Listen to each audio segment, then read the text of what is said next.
বিটরুটের রং লাল বলে কি হিমোগ্লোবিন বাড়ায়? রং দেখে ভুল করবেন না।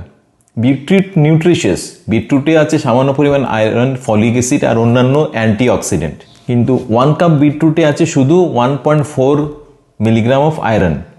তাই আপনার যদি কনফার্ম আয়রন ডেফিসিয়েন্সি থেকে থাকে, হিমোগ্লোবিন যদি কম থেকে থাকে, বিটরুটকে আপনার হিমোগ্লোবিনের ওষুধ ভাববেন না।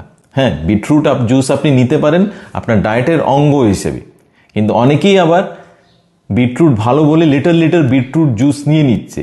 এত বেশি পরিমাণে বিটরুট জুস নিলে আপনার পায়খানা বা আপনার ইউরিন লাল হয়ে যেতে পারে। আর বিটরুটে যেহেতু আছে বেশি পরিমাণে অক্সালেট, সেটা থেকে আপনার কিডনি স্টোনও হতে পারে। বা যাদের ব্লাড প্রেশার আছে আর ব্লাড প্রেশারের মেডিসিন নিচ্ছেন, বিটরুটের নাইট্রেট থাকার জন্য আপনার ব্লাড প্রেশারটা একটু কমতে পারে। তো বিটরুট আপনি আপনার খাবারে রাখুন, এক নিউট্রিশিয়াস ডায়েট হিসেবে রাখুন, পরিমাণ অল্প নিন, 100 থেকে 200 ml এর বেশি বিটরুট জুস নেবেন না। ফুল ভিডিওতে আমি হিমোগ্লোবিন সম্পর্কে আরও বিশদভাবে আলোচনা করেছি।